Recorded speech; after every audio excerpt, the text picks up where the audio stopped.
Hi, Hi, Namaskar. namaskar. Good morning. Good morning, good evening to you. Yeah, and good evening to all our guests from India. And I'm profoundly delighted to take an opportunity to welcome our guest Babita Patnaik from US. Just to have a few words about her before we start our journey. Babita Patnaik is an occupational therapist for more than 28 years, and she is an administrator as well as co-owner of, Home health. and she Home is a health. proud home health agency, and she is actually done a lot of Facebook live interview during this COVID, and she's helping a lot of people across globe. She's a blogger, she is an influencer. So we all are delighted to have Babita Patnaik on our show. You have seen both the culture very closely, right? When it comes to a very professional setup, so we definitely would like to learn from you or understand from you because you have been a co-owner of a good establishment. You have been there for so many 28 years as an occupational therapist. So what change you saw in the culture, specifically the youth, specifically when it comes to the professional workforce? So do you find any change in India compared to the Western world? As you have mentioned, I have been going quite often in the last 5 years. I have been going to India every year or every other year. A lot of changes, a lot of good changes. There's a lot of work ethics, entrepreneurship. A young kid who's just 18 years old, 19 years old, talking about building a company.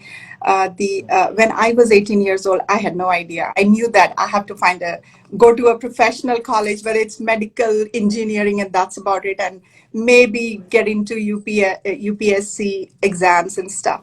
But the opportunities are so much now, and I see that intent in all the young kids.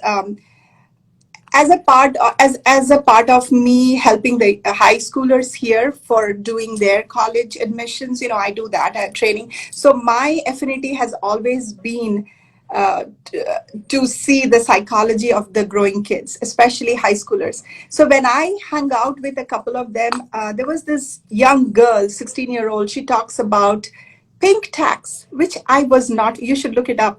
It is about pink tax, where women Okay. are given have to pay more tax as compared to men in general. And she told me a history about that. And she is actually going preparing for IIT or an Air Force pilot.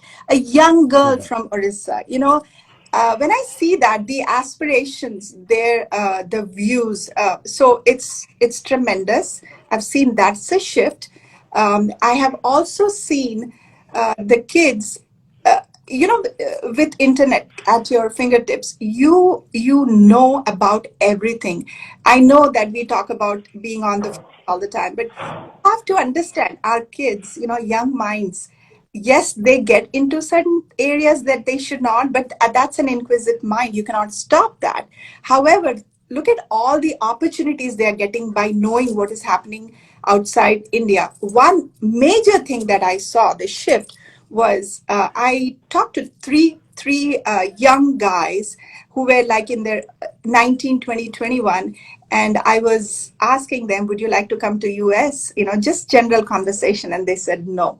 They said, Oh, yeah, India is, and they were from Delhi, of course, and they are doing very well in their own professional. They are most of them were engineering students, and they gave me a perspective where I just got so baffled. I actually felt guilty for being here, and you see so that is the change I loved about India. And I know we have a lot of things to grow into, but what I see every year, I go and see, and um, I feel good. I feel good about our country improving. Again, let's leave the politics aside. Let's look at as a common person, because I am a middle class girl, and when I go back and see things happening, for example, traveling from Puri to Bhubaneswar, you know how the roads are. I went to yes. Ganjam, beautiful roads. imagine 30 years before how the roads were. You could not even think about traveling, going to see places. Another thing, another good concept that I saw, since I love to travel, was homestay, a concept that, Okay. yes, Airbnb we call it, but then homestay is where you go and stay with the family, local family, and that really enticed me into being, I want to go to Sikkim, see the zero point, because I know I can stay in somebody's house, get warm food, and taken care of. So these are the things that we are so progressively doing, and we need to talk about these. We need to talk about how good we are doing in India. Um, I'm a US citizen. I call myself a global citizen, but you cannot take India away from me, because 23 years of being in India and being in Chalbertia, you know what it means. It got me up. They had nothing. They didn't even, they lived in their rented house all their lives, but they gave the three kids who are all in US, they gave us dreams, they gave us fearless attitude, they gave us wings to fly. Like I said, I try to be half as good as my mom and dad did, and I really want to thank them to allow me to dream and be where I am now, and where I can touch people's life. It's all because of our parents. And hey, guys, let's not forget to always be nice to our parents. That So thank you and happy New Year in advance. Thank you very much.